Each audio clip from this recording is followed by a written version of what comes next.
আদা যেহেতু যাকাত ফরজ, কাজেই আল্লাহ তাআলা তার পরিমাণ উল্লেখ করেছেন, রাসূল সাল্লাল্লাহু আলাইহি সাল্লাম তার পরিমাণ উল্লেখ করেছেন। মানুষের উট যদি হয় 5টি, তাহলে 5টি উট সমান একটি ছাগল যাকাত দিতে হবে। যদি 25টি উট হয়, তাহলে একটি উটের বাচ্চা যাকাত দিতে হবে। যদি 30টি গরু হয়, তাহলে একটি গরু যাকাত দিতে হবে। যদি 40টি ছাগল হয়, তাহলে একটি ছাগল যাকাত দিতে হবে। যদি বর্তমান হিসাব অনুযায়ী 18 মণ 30 কেজি শস্য হয়, তাহলে 20 ভাগের 1 ভাগ ওসর দিতে হবে। 5 অসাক সমান 60 সা, আর 60 সা সমান 18 মণ 30 কেজি, কেজির ওজনে। 80 ওজনে 15 মণ 20 মণ। 20 মণ শস্য হলে 20 ভাগের 1 ভাগ ওসর দিতে হবে।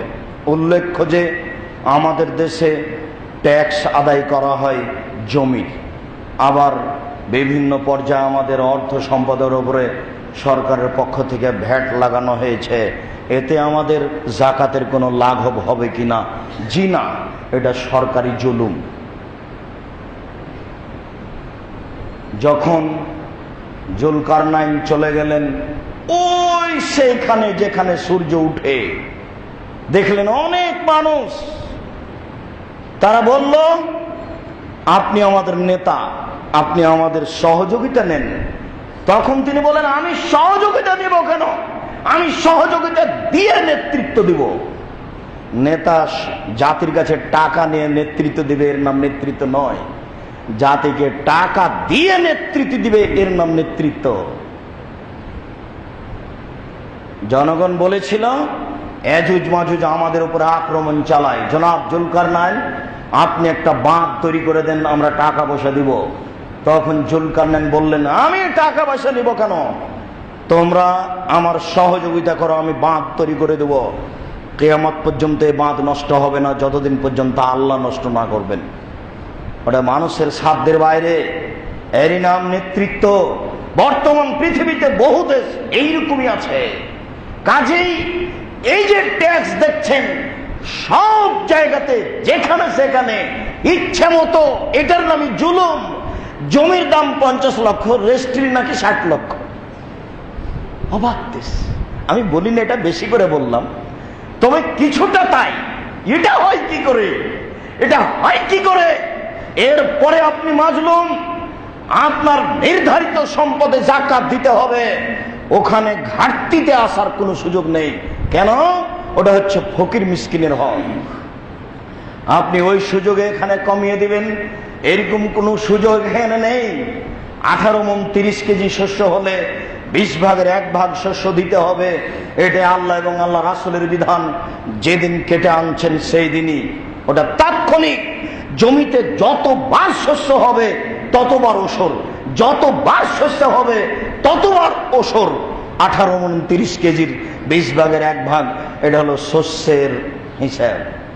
স্বর্ণ যদি 7.5 ভরি হয়, তাহলে বাজার মূল্য জিজ্ঞাসা করে 2.5 টাকা যাকাত দিতে হবে। স্বর্ণ যদি 7.5 ভরি হয়, আপনার মেয়ে, আপনার স্ত্রী, আপনার বৌমা সবাই আপনার অধীনে আছে। যদি পৃথক হয়ে যায়, তাদের পৃথক ব্যাপার। আপনার স্ত্রী, আপনার মেয়েরা, আপনার বৌমা আপনার অধীনে থাকে। এদের ব্যবহারিক স্বর্ণ এবং সঞ্চিত স্বর্ণ সব মিলে যদি 7.5 ভরি হয়, যারা বলেছে ব্যবহৃত স্বর্ণের যাকাত লাগবে না, সেটা হিসাব ভুল। যে কোনো স্বর্ণ পরিমাণে পৌঁছলে, পরিমাণ 7.5 ভরি, বাজার মূল্য জিজ্ঞাসা করে 2.5 টাকা যাকাত দিতে আপনি বাধ্য, কোনো আপোষ নেই। রূপা 52.5 তোলা রূপা, 200 দিরহাম সমান 52.5 তোলা রূপা হলে আপনি 2.5 টাকা যাকাত দিবেন, বাজার মূল্য জিজ্ঞাসা করে। মোটামুটি বর্তমান বাজারে 52.5 তোলা রূপার সমমূল্য 35 থেকে 40,000 টাকা হতে পারে অনুমান। 7.5 ভরি স্বর্ণের মূল্য হতে পারে 2.5 লক্ষ থেকে 3 লক্ষ থেকে 3.5 লক্ষ। আপনি যে কোনো একটা ধরতে পারেন আপনার নিজস্ব সম্পদের জাকাতের ব্যাপারে। এবার আপনার ডিপিএসে টাকা জমা আছে, ব্যাংকের অ্যাকাউন্টে টাকা জমা আছে, দোকান বরাদ্দের টাকা জমা আছে, ব্যাংকে টাকা জমা আছে, দোকানপাটে ব্যবসাখানা আছে, মানুষকে কর্জ দেওয়া আছে, চাইলেই পাওয়া যাবে, এরকম যত টাকা আছে। আবার ভালো করে মনে করে নেন, মেয়ের নামে ছেলের নামে ডিপিএস খোলা আছে, ওই টাকা ব্যাংকে আছে, এই টাকা কর্জ দেওয়া আছে, চাইলেই পাওয়া যাবে, এই টাকা, সব টাকা মিলে যদি রূপা হিসাবে 40,000 টাকা হয়, তাহলে শতকরা 2.5 টাকা জাকাত দিতে আপনি বাধ্য। স্বর্ণ হিসাবে 2.5 থেকে 3 লক্ষ যদি টাকা হয়, তাহলে শতকরা 2.5 টাকা জাকাত দিতে আপনি বাধ্য। শরীয়ত আপনাকে অনুমতি দিয়েছেন, অবলিক দিয়ে আপনি এটাও গ্রহণ করতে পারেন, এটাও গ্রহণ করতে পারেন। যদিচ আমাদের পক্ষ থেকে পরামর্শ যে আপনি রূপার হিসাবে জাকাত দেন, তাহলে গরিব ফকির, দুস্থ গরিব সুবিধা পাবে। তাহলে অনেকেরই জাকাত বের হবে, মধ্যে থেকে ফকির মিসকিন অসহায় মানুষ, প্রতিষ্ঠানগুলি সুযোগ পেয়ে যাবে। আপনি এটাই গ্রহণ করুন, আমাদের পরামর্শ। আপনি স্বর্ণের হিসাবে গ্রহণ করতে পারেন। সম্মানিত মসজিদের মুসল্লি, এই আপনার জাকাতের বিধান। এখন আপনাকে বলি যে আপনার বাড়িতে গমা সাপ থাকতে পারে, গোখরা সাপ থাকলে দংশন করবে, এ কথা ঠিক নয়। গমা সাপ বিছানে থাকতে পারে, থাকলে দংশন করবে, এ কথা ঠিক নয়। করেও যদি একজন মারা যাবে, বাড়ির সবাই মারা যাবে না। মানুষে বলে বাঘের দেখা, সাপের লিখা। সাপ বিছানে থাকলে দংশন করবে, এ কথা নয়। যদি ভাগ্যে লিখা থাকে তাহলে দংশন করবে, নইলে আপনার বিছানেই থেকে যাবে। আর বাঘ দেখলেই খাবে, মানে ওটা তো ভাগ্য, তাই তো চলে গেছেন। বাঘ আর অপেক্ষা করে না, সাপ অপেক্ষা করে। এরপরেও বলছি, সাপের চেয়ে, বিষাক্ত সাপের চেয়ে, গোখরা সাপের চেয়ে আপনার এই অর্থ সম্পদের জাকাত আপনার জন্য অনেক অনেক অনেক বেশি বিপজ্জনক। মনে রাখবেন, সাপ আপনার বাড়িতে থাকতে পারে, থাকলে দংশন করবে, এ কথা ঠিক নয়। করেও যদি, তাহলে একজন মারা যাবে। আর যদি ওসর জাকাত বের না করেন, সারা পরিবার মারা যাবে, কেউ টিকবে না, সবাই জাহান্নামী। রাসূল সাল্লাল্লাহু আলাইহি ওয়াসাল্লাম বলেছেন, কুল্লু লাহমিন নাবাতা মিনাস সুহতে কানাতিন নার আওলা বিহি। যে শরীর অবৈধভাবে উপার্জিত হয়, সেই শরীরের জন্য জাহান্নামী যথেষ্ট। তিনি বলেছেন, লা ইয়াদখুলুল জান্নাতা গুযিয়া বিল হারাম। ওই শরীর, লা ইয়াদখুলুল জাসাদ আল জান্নাহ গুযিয়া বিল হারাম। ওই শরীর জান্নাতে যাবে না যেই শরীর বড় হয় হারাম খাদ্যে। যে শস্যের ওসর বের করা হয়নি, যেই সম্পদের জাকাত দেওয়া হয়নি, তা হারাম, তা হারাম, তা হারাম। এখানে শুকুরের গোশত আর এখানে ওই চাউলের ভাত, যেই চাউলের ওসর বের করা হয়নি, দুটাই সমান। এটাও হারাম, এটাও হারাম। দেখি কোন মায়ের বেটা কথা উল্টে দিতে পারে। কথা বলা সহজ,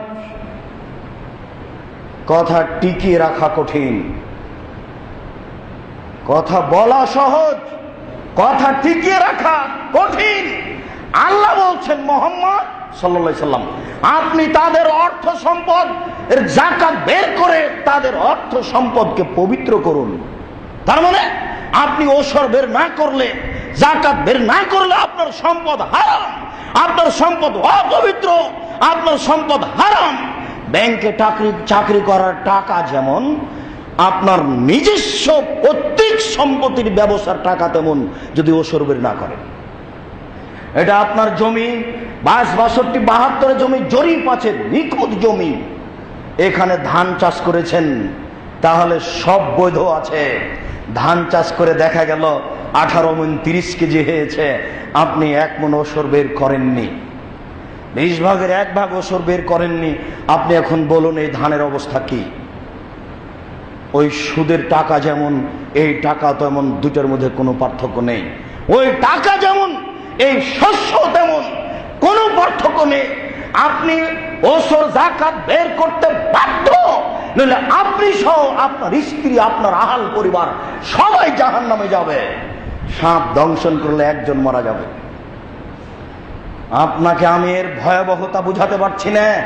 কেউ যদি ওসর যাকাত নেওয়ার না থাকে, তাহলে যেখানে আবর্জনা ফেলেন, 5 তলার উপর থেকে যে আবর্জনা ফেলে দিচ্ছেন যেখানে, ওখানে টাকাটি ফেলে দিন। কেউ যে নেওয়ার নেই, ওটা বাড়িতে রাখেন না। মানে রাখাই বিপদ। সাপ থাক, গোখরা সাপ বাড়িতে থাক। কেন থাকবে? থাকলে দংশন করবে, এই কথা ঠিক নয় তো। ওসর যাকাত থাকতে পাবে না কেন? থাকলেই পরিবার মারা যাবে, সব ধ্বংস, কেউ টিকবে না। তাহলে ওর চেয়ে এটা অনেক বেশি বিপজ্জনক। এ হচ্ছে ওসর। আপনি সতর্ক, সাবধান থাকুন। সম্মানিত মসজিদের দিনী মুসলিম